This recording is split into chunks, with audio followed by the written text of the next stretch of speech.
get ready. Something's going on. Something's going on. Destiny called out Andrew Tate for lying about his life. Guys. This is low. It's low. We let you in. We tried to take care of you, and you're sitting here and just attacking us for 3 hours, bro. The world is asking these questions, and the viewers will be asking these questions. It's a consistent leading question, it's a consistent narrative.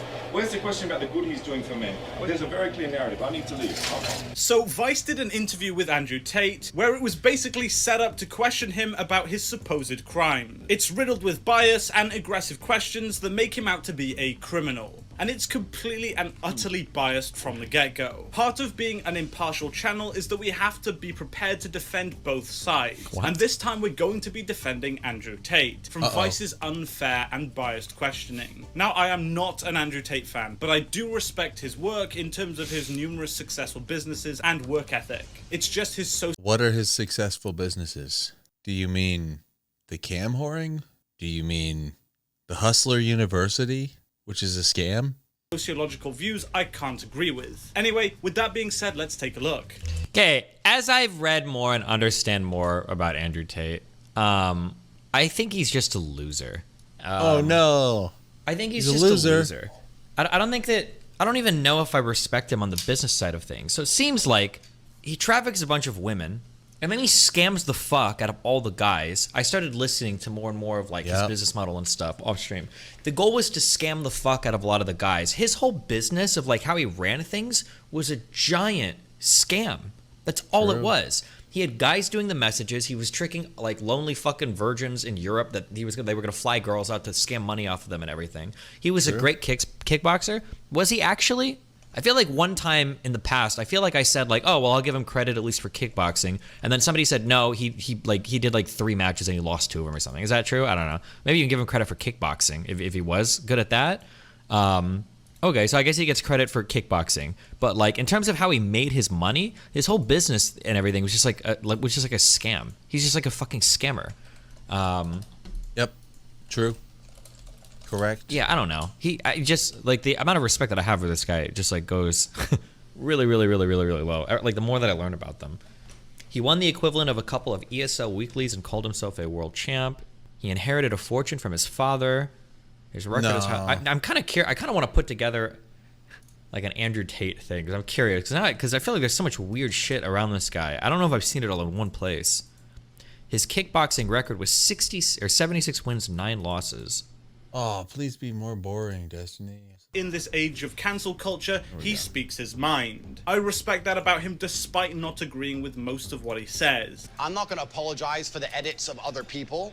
I'm not going to apologize for the misunderstandings of other people. There's a whole bunch of clips people are making which make me look very bad. That's not good for my life. That's not good for business. The clips that portray you in a negative light also help the algorithm to make you become more famous and more viral. I'm not an expert on algorithms for social media platforms. I do not have most of them installed on my phone. I cannot control what a 15-year-old Singaporean decides to do when he chops me up and calls me names. I can't control that, and I wouldn't try to.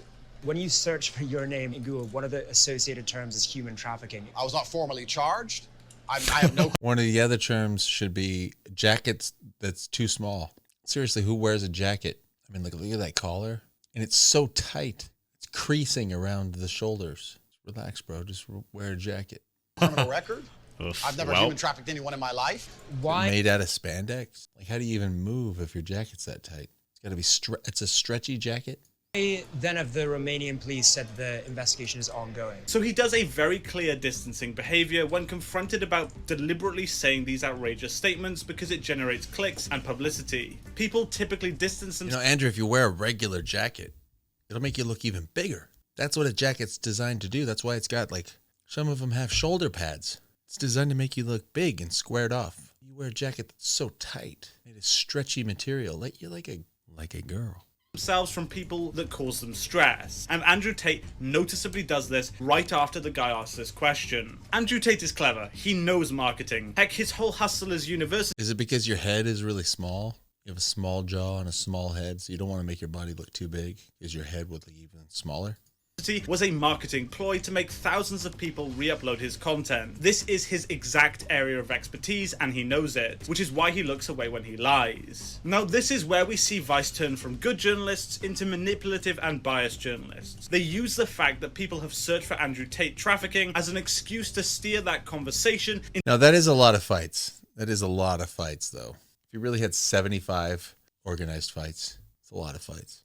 Into heavily trying to imply that he's guilty despite these charges being dropped in the past. Vice then asks an utterly manipulative and biased question. Jesus. Andrew Tate has just said that he's not guilty and has no criminal record, and Vice, being the incredibly bad journalists they are, then attack his guy's so innocence by mad. asking why he's being investigated. By phrasing this as a question, they are pretending to act impartial despite it being loaded with bias.